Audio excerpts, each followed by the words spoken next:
Most business owners underestimate how important a strong exit plan really is, not just for their finances, but for the life after the business. If you're planning your exit, this episode is a wake-up call to start early, think strategically, and avoid the regrets many business owners face after selling. Joseph, a certified exit planner, a former business owner, matter of fact, a successful business owner, shares lessons from the building a growing and exiting successful business with multiple locations. He explains that exit planning isn't just about a transaction, it's about protecting your identity, purpose, and legacy. Enjoy. Joe, good afternoon, sir. Hope, I guess it's good morning. I don't know what time of the day it is right now, but thank you very much for taking it. It's still morning, I guess. Yes. Yeah. Thank you for taking your time and right. recording this incredible podcast. I was really looking forward recording this call because of the talk we had a few days ago about what you do. And I feel like there's a lot of value you bring to individuals that currently own a business. And I'm not going to steal the thunder, but before we dive into the questions, I would love to even take time, Joe, if you can kind of give us a little bit about you, what you do, what your background, and we'll kind of dive into the questions after. All right. Thank you. Thank you. Well, thanks for having me. I'm what's called a certified exit planner. So I help business owners who want to transition out of their business to plan a pathway to achieving what they have in their mind as an ideal exit. That involves getting together with them on a structured basis to develop an exit plan, which includes a variety of different things around their objectives and helping to bring together a group of advisors that are going to help implement that part of the plan. So I see myself as kind of a point person, a quarterback, someone that helps business owners get clarity about their pathway and helps them move forward in their path. I have a background in business advisory for many years, but also I've been a business owner, started and grew a business from scratch, and exited that business. So I have that personal experience myself. Great. Well, before we're going to dive into the exit planning, you made a comment about having your own business. I know that I believe it was a bagel business, right? Yeah, bakery. Yeah, bakery and bagel business. I mean, I would love to hear a little bit more about you built a bagel business from scratch, a bakery business from scratch. You grew it and eventually left it. What was one thing you wish you knew before you exited? Yeah, so we built this business, as you said, from scratch. Vancouver, Canada. It's still running after 32 years. It was a bakery business is a challenging business to run.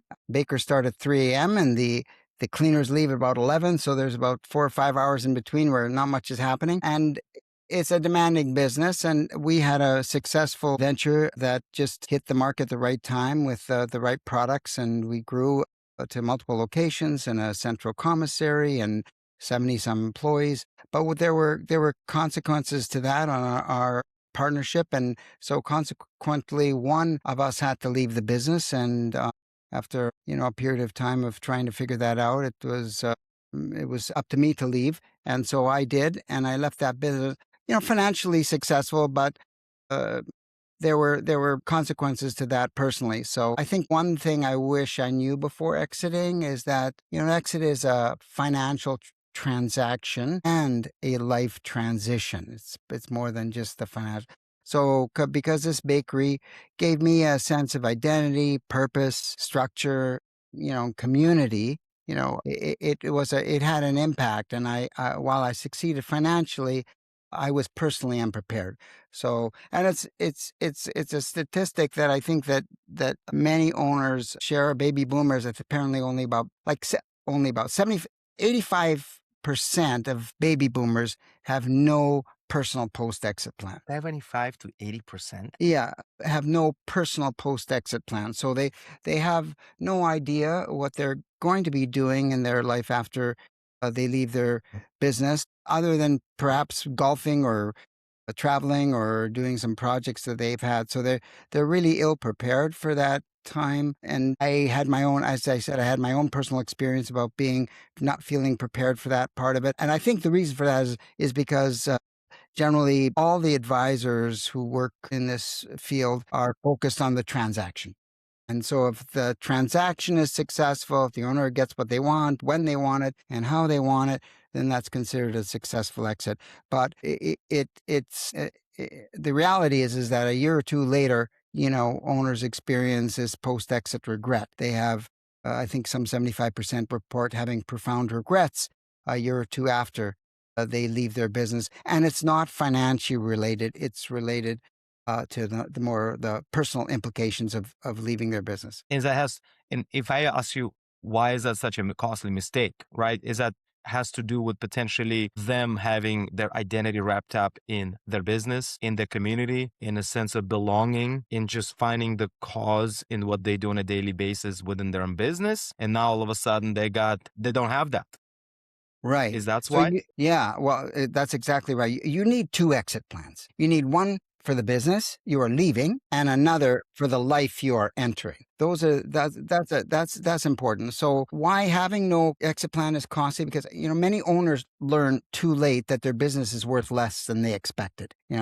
And they find that out at a time when they're probably ready to exit or close to being burnt out, and that the business relies on them too heavily. It takes time to create and build value in a business, reduce the risk, and preserve choices. So it's all it has to do not only with just the what someone's willing to pay for it, but often what the costs and the tax implications of selling the business are. So if some of these tax mitigation strategies take time to implement. And so if they're trying to do all this in the last year of their business, they're going to find that some of these strategies are not eligible for those kinds of tax saving programs. So it does take time, or maybe they don't have a management team yet in place and the owner is too tied to the business still. So it just basically gives them less choices. So planning early, creates time to build value, reduce risk, and preserve their choices. Now, about 58% of these baby boomers are expected to leave their business in the next 5 years, but only about 13% of them have any kind of a formal exit plan. Yeah. You talked about the time frame, right? It takes time to exit it. What's the standard time that a business owner should giving himself or herself to exit it right? Yeah. So generally, the adage is, the rule of thumb is like 3 to 5 years are ideal. Wow. Yeah. 3 to 5 years. It's not a year process. It's a couple of year process. Yeah. Any less than that, and again, options get limited. It's not so much the planning part of it that takes time, but it's the implementation part of it. So I can create an exit plan with an owner and in a few months, but it can take years to implement. For example, if there's a gap in the value of the business from what the owner wants it to be worth and what it is worth, and some of those value drivers are around having a strong management team, a diversified customer base, systems and processes in place, reliable cash flow, all these things that a buyer is going to be looking at.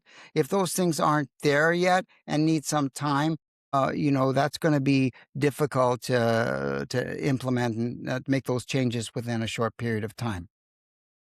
Yeah, So, I go ahead. no, I was just saying exit planning creates options, and options create control. Options creates control. I actually fortunate was enough to be part of the organization that got acquired, and two Yeah. owners that I was close to transitioned within about 2 years to completely being gone out of the system. And I firsthand saw how the startup culture got destroyed so quickly. The culture that Mm. built the company.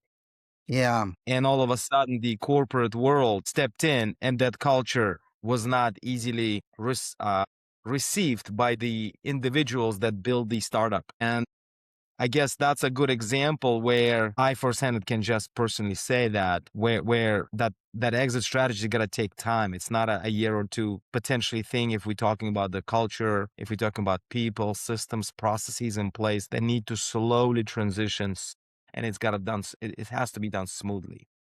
Yeah. Otherwise, owner, yeah. Yeah, and you mentioned a good point. Who's the ideal successor? So for many owners Mhm. that have built a business, they have a vested interest in the continued success, even if they don't own it. It's a sense of pride and a sense of legacy and all that sort of stuff that's very important to them. And one of the regrets that owners report is that the culture changed.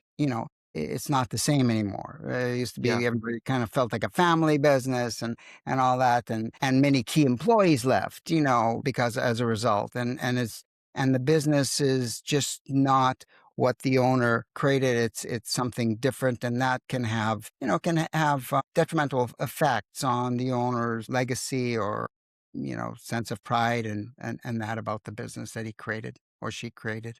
Yeah, that brings up another question actually about the family succession, right? Because you see it very, very often where dad or mom built the company, children Yeah, end up working for mom and dad retires, kids take over.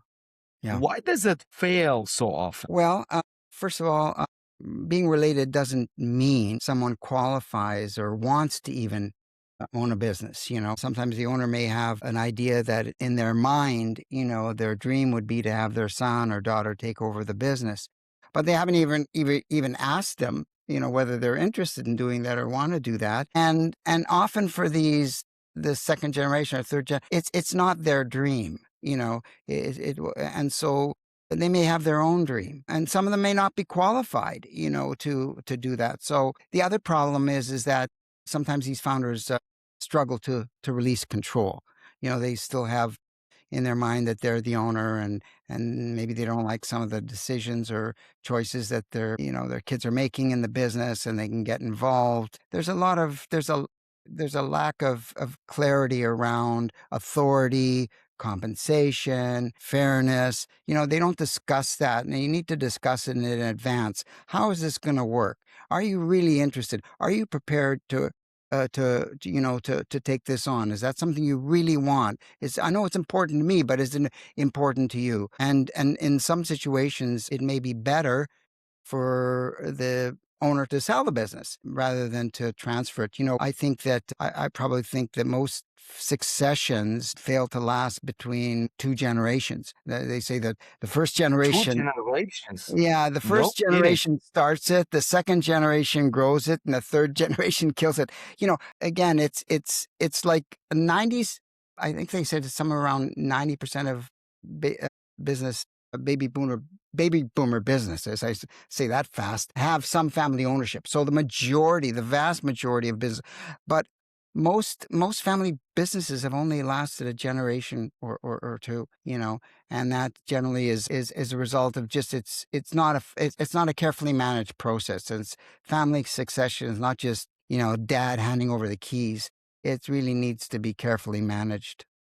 Yeah, I can so see it where owners do not take time to truly educate the children that are heavily involved in the business. What actually truly takes to be a successful business owner? Because a lot of the so-called next generation think it's the skill in a trade that you got to acquire, which is part of it. But what truly builds the business and sustains the business to a successful level is the people skills, is the Yep. leadership skills, is the Yeah. other piece of the business that drives the business that you don't necessarily fully understand yet unless you've been exposed and have experience operating those pieces of the business. Right. I had a client that had a cabinet building business, and he had two stepsons in the business, from a second marriage, and they were working the business. They were both very, very interested in taking over the business, and they had good skills. They worked in there since they were young, and so but the stepfather didn't have confidence in them.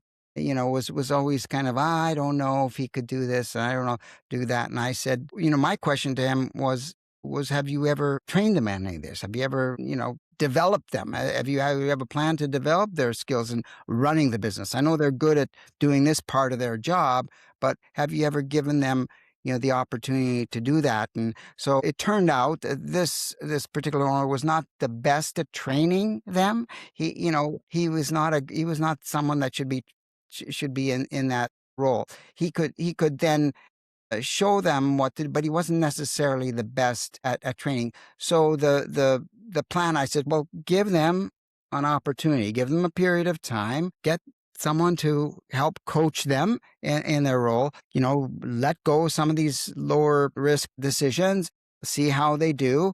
And if they start to grow in that business, give them a little bit more. If it's not, if it proves out that no, they're not fit for this position, okay, you can always have a plan B and let them know in advance what that plan is. So look, I know you want to run the business. I'm not sure this is going to be a good role for you long term, but let's give it a try. I'm going to help. I'm going to get someone to help coach you and give you some of the management skills that you need to grow, and we'll evaluate and see how it goes.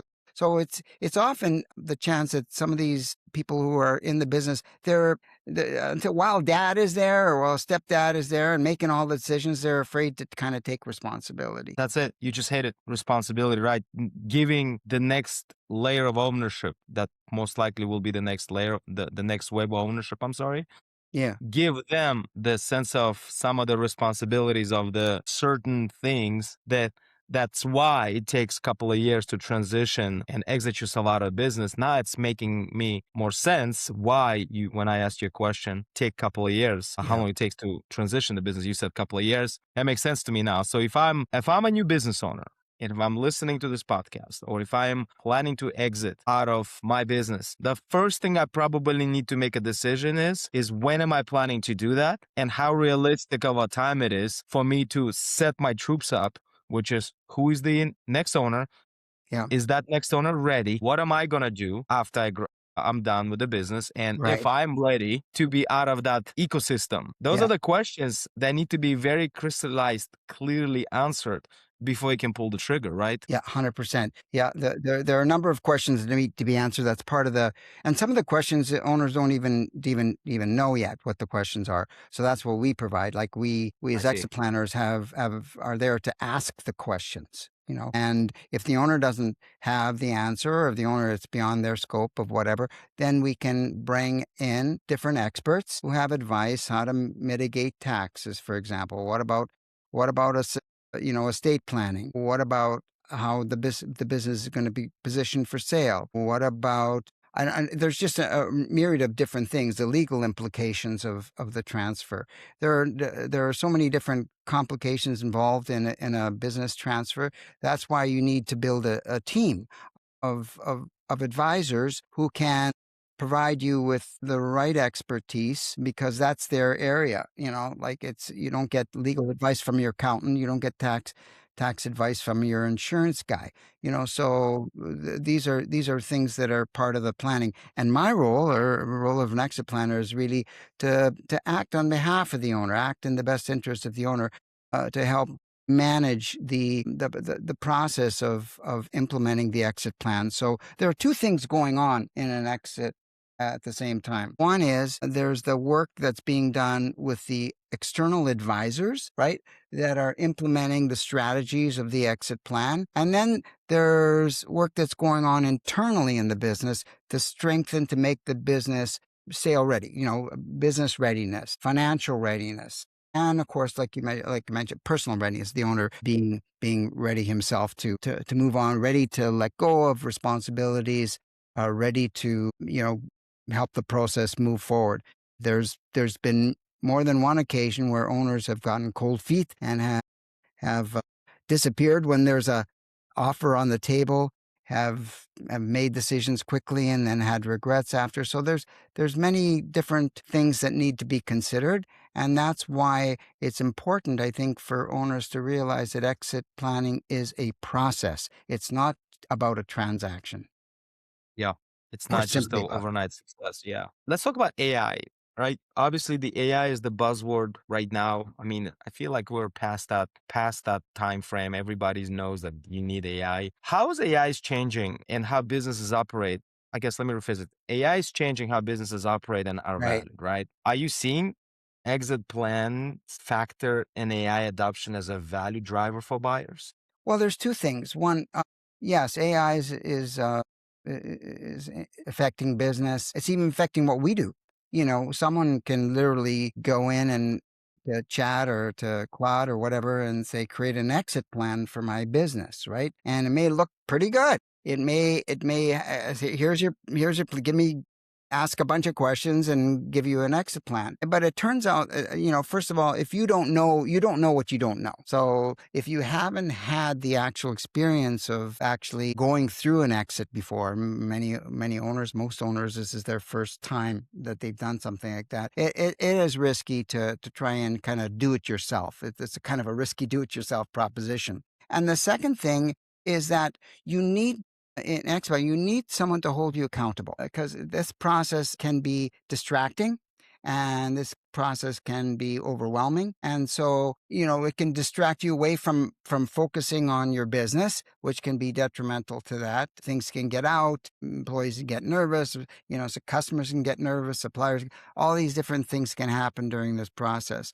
And you need to stay focused on growing value in your business. And what's happening in terms of the planning part of it needs to be managed by someone who's done this and knows what the process is. And the second thing is that AI is only valuable in business if it can directly show improvements. Like where can you demonstrate how it improved your revenue? Can you demonstrate how it reduced your cost, or how you improved your margins, or your efficiencies, or scalability? There are also other things around, privacy, security, intellectual. There are other risks involved in that. So the buyers won't pay more because you've got AI in there. They'll pay more because AI has made your business stronger and more transferable. Yeah, I love what you mentioned about the value, creating a value in your business. That's the first time I'm hearing that perspective, because here I'm an owner. I have a business that's successful, that's generating millions of dollars. But then there's another sets of values that you got to develop when you're not in the picture. And can that be valuable enough to buy it, right? Instead of like, hey, how is the business operating when you're not in the picture? That's interesting. How are you doing? How good of a job are you doing creating a value in your business when you're not there? That's an awesome perspective that I've heard for the first time, actually. Yeah, I love it. yeah, yeah. That's right. Can we just close the loop here? And I guess, Sure. what does a great next act actually look like for a business owner post exit? Well, I guess I'll tell you a story about a client that I worked with, and he came to me. When he came to me, he's the owner of a landscaping business that he started 40 years ago with a shovel and a wheelbarrow, and has grown it over the years. And he said, my biggest fear about all of this whole thing, is that I'm going to be sitting at my my kitchen table. It's 11 o'clock and I'm on my third cup of coffee, and I don't know what to make of the day.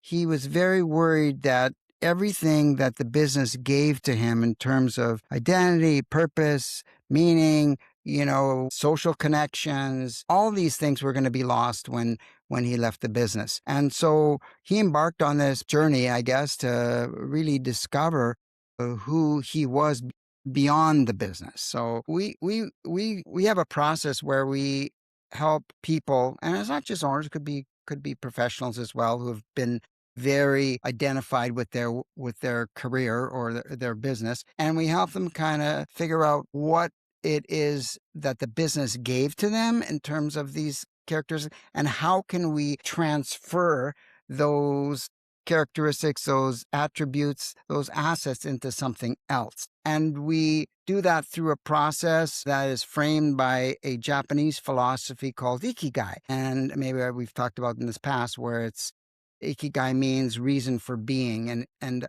I think all of us have a sense that we're here for a purpose and we want to fulfill that purpose. And we know when we're in that purpose because we feel like we feel like we're doing where we should be. And so we help them to really identify what their ikigai is. And then we help them to create a plan, like a specific, measurable plan that includes not just what they're going to do, but with their time, how they're going to fill their time, but how they're going to make that time fulfilling.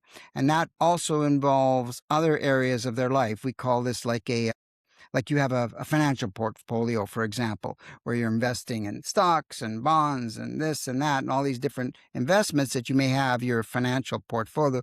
We create a kind of a life portfolio. And instead of investing money, we're investing something more valuable, their time. And so we look at 8 different areas of their life, and we help them to identify what their goals are for those particular areas and how much they want to invest in that area, why they're doing that, what they hope to gain from that experience. And so that we create just like a calendar, if you will, of different activities that they're going to be embarking on in their post-business life or in their post-career life. And that then we start to trial that, and we start to see how it feels, and we start to kind of refine it till we have some kind of momentum going. And that is a very, that for this particular client that I was talking about has been a life-changing experience for him. He feels excited about his future after he leaves the business. He's starting to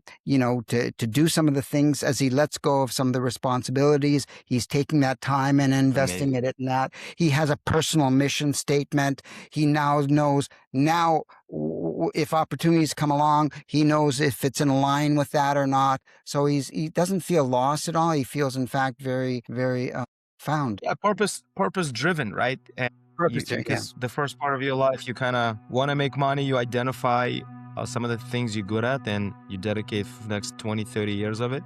Right. And then there's a new journey begins, right? And I always thought that would be an easy transition. And as I speak to more entrepreneurs, it's truly opens up my eyes about that is not a simple process, right? This has been an incredible session. I think every business owner that is planning to eventually exit themselves and make a lot of money and live a life, and the reason why they originally started the business, to have time and money to do whatever they want to do, to have a total freedom. It doesn't just happen overnight with a switch, but it has to be planned properly. So thank you, Joseph. Sincerely appreciate you for this incredible session. Thank you so much for having me. Bye.